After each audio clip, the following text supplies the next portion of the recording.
It's time for Raw, kids. I mean, Smackdown. Fuck. Never mind, Smackdown was better than Raw anyway. It doesn't even matter. But it's time for a review. Go home show for Crown Jewel for Smackdown. The only thing that enticed me over most of the show is the Edge and Rollins feud, because Edge is actually doing good promos. Rollins does. This is the best promo work I've heard of Rollins in a while, and there's actually an intense personal storyline that actually goes somewhere and is getting Rollins over the end. He's possibly going to have a great match come Hell in a Cell in Crown Jewel. We had an opening promo summarizing most of what happened involving the injury, the curb stomp, invading Rollins' Edge's house without even doing anything. I think just eating his children's Lunchable, and that's a personal feud. And coming over Edge, don't get me wrong, he has the cool, passionate promos. Edge sounds really genuine. He comes around sounding like he just popped the most aggressive nut you ever seen in your life, people. I mean, I've seen promos of people going off the walls, but you think, oh, that's his character. Like back in the day, 2005, Triple H was feuding with Ric Flair. Ric Flair, after he got busted open, after Triple H turned against him, final nail on the coffin for Evolution.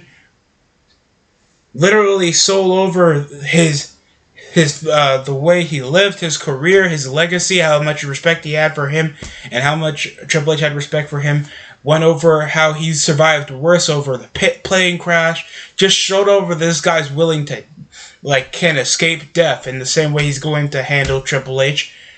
That's some badass shit. Not to the level that Edge brought. Edge just looked like he just was gonna pop the most aggressive pimple. Gonna burn you in it. Oh my god! Don't get the cool promo by both Edge and Rollins. Then we had a dull ass match. This was just a regular match for the King of the Ring semifinals for SmackDown. The finals will be in Crown Jewel on pay-per-view in the middle of the afternoon. So if you have no life, or you have a day off, or you're a YouTuber, you have no intention to watch a pay-per-view in the middle of the day. I don't know what type of strategy is this. You guys could have just pre-recorded the show. What's the rush of pushing this over live from a different country?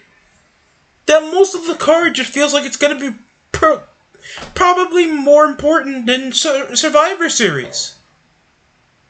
How is that selling over anything else when we know there's not going to be a TLC? They're probably going to bring back Great Balls of Fire. Kill me. So, Blue Thunder Bomb, Missile Dropkick. They keep trying to push over the Blue Thunder Bomb. Blue Thunder Bomb! Blue Thunder Bomb! Razor's Edge Power Bomb! It's not their finishing move.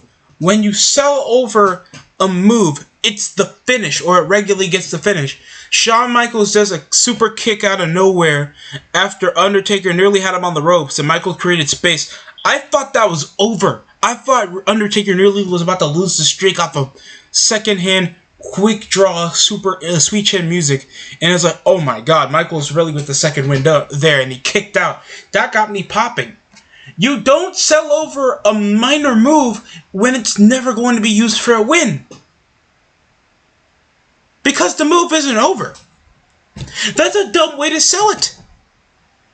And they're taking the King of the Ring, such a prestigious tournament. So many guys like Stone Cold Steve Austin, the Stone Cold Steve Austin, King Mabel, William Regal. Literally, the only people that you can mop out that actually were successful was King, Booker, and Stone Cold Steve Austin, and Triple H, and Bret Hart. That's technically it. Anybody else became a let alone heel mid-carder. I'm being honest with you. And they're setting this aside because there's no centralized reward or push other than the upper mid-card. You're not even going to get a consensual push or a leeway into title shots more when you were King of the Ring. They never perceive the King of the Ring with any type of prestige like winning the Royal Rumble. At least you're still guaranteed a title shot when you're in the after you go to WrestleMania. Not guaranteed anymore that you main event to actually legitimize that you're going to be a superstar when you win the Rumble. It should be the same guarantee when you have 8 men that already won world titles, and this is literally rewarding you in no way at all. Like, bruh. So, there it is. Finn Balor wins off a stupid coup de grace. And we are going in with our next match. We had Naomi taking over Sonya Deville. They barely sold this over on pay-per-view, other than she showed her chest out. And Shayna Baszler, that was supposed to come to SmackDown after Crown Jewel. She literally just comes over just so Sonya Deville can grab some heat. She already hit a cheap shot, and Shayna Baszler just came around beating the ever-living piss out of her. This was completely, like, uninspiring, and then we understand they're going to probably drag this over to grab heat for Naomi come probably Survivor Series or something. Even though Naomi sucks, and I don't know why they're trying to consensualize pushes for her, even to have Sonya Deville push over as an authority figure, but this would have been fine herself, because Sonya Deville's already, like, supposed to be this dyke MMA badass, so why do you need Shayna Baszler? This is already not grabbing my attention as I saw fit, because I don't mind Sonya Deville. What happened to her personally was insane, and I'm glad that she still has a job while still interacting with the wrestlers, but this is just a weird way to handle it, in my opinion. But other than that, Naomi lost, and we know this is just going to push over her to get over when she gets her redemption and finally gets appreciated. Because, Naomi got a big butt and dumb music, and people think that she deserves it. Nobody ever tells me a match. Then, a rebuttal from Seth Rollins after the opening promo by Edge, showing that he's known that he's got a lot alike with Edge, going over that he's jealous and saying that there's one difference between you and me, that I have more experience in the cage than you do, and that's and that will be your downfall come Crown Jewel.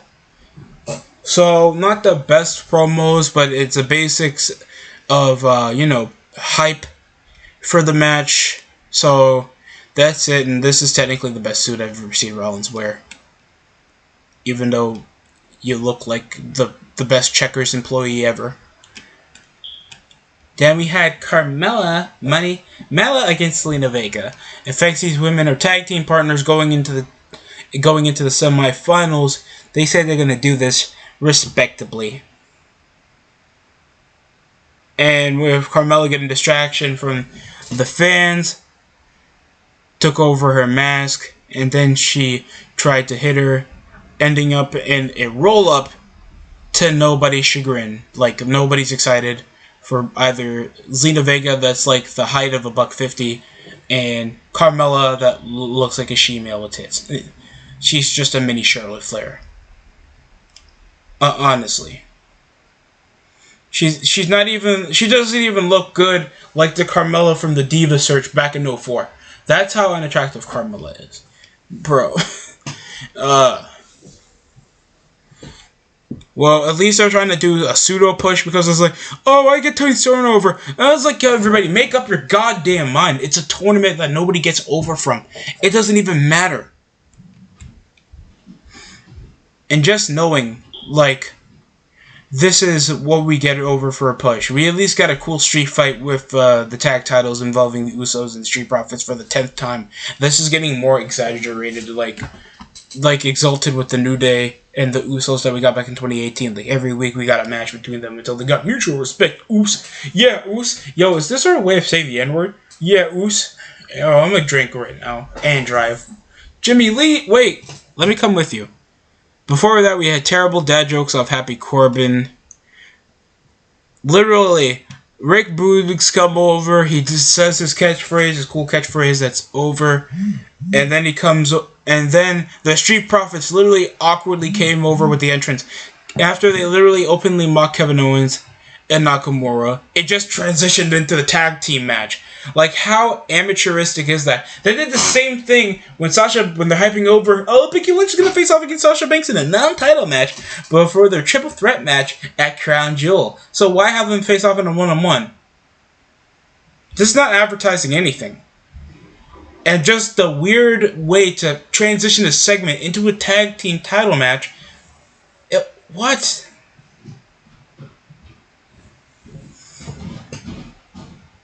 And let's go into the tag title match. It was actually pretty fun. Good counters. It's not really much that I saw before. A cool crossbody off Ford. That double hook twisting neck breaker that Angelo Dawkins always does, that never gets the win, even though it's a clean looking finisher. A tope con hello. Oh, dive from the heavens, like it's broken up. But won the New Day, then a double super kick that ended with a near fall, a frog splash that got broken up, and somehow, like literally, the frog splash, he twisted over his body. That's cool core control. Like Montez Ford, he has really cool athletic ability. I just wish somebody helped him with his promos to make sure he doesn't sound like an exaggerated Twinkie. Built like Oscar Proud from Proud Family. Like, he would have been fine with this. There was a weird roll-up that countered into a double superkick, into a double Uso splash. Usos win clean. I don't know how they're pushing over to begin with. I think they should just split up Ford and Dawkins, or give him a heel persona, for God's sakes. Like, they don't do much of that. Like, literally, they're just another happy-go-lucky black group that doesn't get over, except with the stupid cups pushing from the air. Like, I don't like it, man. I never liked the Street Profits, man. It sucks. And then we had Sasha Banks against Becky Lynch. Meteora. Literally, I think all there was cool was like the disarmor on the arm, but the arm wasn't even sold for most of the match. Bianca Belair was on commentary just so they can hype up the hijinks were going to ensue. They barely sold the shoulder, except they just wanted to do strikes just to do strikes. A bank statement that, ended the match. After there was Bianca Belair getting into a fight with Becky Lynch. Then there was it just ended with Sasha winning. That's technically it. I don't care. It ended with Bianca helping Banks, hitting another backstabber for the pin. I think it ended over with Crucifix. I don't really care. I'm not hyped about this match. It feels like a mid-card match that has to always force to be the main event. Just because women deserve it. No, not these women. Bro, come on. So, we get the contract signing with Roman Reigns. Of course, we have Pat McAfee. Who's the bold stooge in the ring? That's, of course, Adam Pearce, the most boring authority figure ever. And people want to shit on John Laurinaitis. John Laurinaitis, his whole thing was being a corporate stooge, trying to be there for his own clout and have his own control and try to deal with it his own way. At least he had his own persona and he had his own motive. He has his own motive as an authority figure. At least Eric Bischoff's motive was, I'm going to make this big TV. I'm going to make the Elimination Chamber. I'm going to make everything impactful. Everything has a cost. Literally, they try to make the show by their own format. Adam Pearce is like, oh, we're going to have a match for these fans. That's it. Please stop. Oh man, these are boring, man. You cannot tell me that you would rewatch 2016 SmackDown and Raw to 2021 without getting a bit chagrined, wow, this feels like this is the same format. It's so dull. No mid-card match to main event match feels like there's gonna be a big change at the end of the show. That's what makes it so death-defyingly boring. And especially when the authority figures, that's supposed to bring a breach of order and be like somebody's controlling the show. Somebody has to be responsible for whoever's making the match or how it's formatted, or how the show's gonna run. Honestly, and I don't mind that. Hell, you don't even have to always make the authority figure a major storyline. At least make him feel like he's there, and he always has to settle what happens involving the other storylines. That's perfectly fine. Literally, Mick Foley literally was a commissioner for literally the rest of 2000, and he's only been part of only mid-card feuds and only set-up feuds for the rest of it. He hasn't been involved in main event feuds until like WrestleMania 2000. That was it. The rest, he was just a basic authority figure that was actually entertaining. And then we had Roman Reigns going over the contract, hyping over Roman, feeling like he has the upper hand. And Brock Lesnar signs it quickly, being like, it's just mocking him, being like, I already read the damn contract earlier. Doesn't want to go my advocate, Paul Heyman. And that's it. They hyped it over that Roman really doesn't know what's going on, and whatever's going to happen at Crown Jewel is going to be big. Damn. So, big drama still. That's technically, I thought the show was completely average. Show's average. I only had like 1 to 2 matches that I enjoyed, and that was Balor and Sammy and the Usos and Street Profits. The women's match was completely dull and nothing I've ever seen before. The Rollins and Edge promos were good, but not as good as the last couple of weeks, and I don't care about the Naomi storyline. I'm giving this a straight 5 out of 10. If you guys think differently, please comment down in the comment section below. Love to hear your opinions. We understand we have a couple of days until Crown Jewel, so I don't know when you guys want to make your boring-ass prediction videos when that's already going to be in vain or a waste of energy because the card isn't that exciting. But, yeah, we even got stupid vignettes for Drew McIntyre or whoever's coming to Raw or SmackDown. Even the New Day, even though fans already know who they are, and they've been in the show they've only been on Raw or SmackDown for like a year. So there's the bare minimum of staying power because, Drew McIntyre is a SmackDown or a Raw superstar. Does that really matter? Does that really matter? When's the last time you ever went to a star and be like, oh, dude, his home is SmackDown? Like, if it was 2008, you tell me Rey Mysterio goes to Raw. It's like, whoa, that's crazy, man. You tell me that Drew McIntyre goes to Raw, I was like, okay, when is he going back to SmackDown? Fuck, like, dude, the brand split has nothing. It is nothing. It is absolutely nothing. But that's just me. I just feel like the brand split ain't shit, and I know they're going to do this to try to provide an intrigue on why people should even waste their time over USA, because SmackDown just has the better TV quality. They have an actual storyline. They actually have a major faction and a champion that's important, while Raw just has a 40s black guy with the bare minimum of talent and no story. They have no plot to keep me invested. And just knowing, like, dependent on the roster, that the show's completely on the change, I feel like that's bullshit. And you can still put SmackDown on Fox and make it must-see. Just make it a Basis B show. Don't make it a Raw recap show. Just make sure that the storylines continue on the next show to make it feel important, and you could save that Fox money up.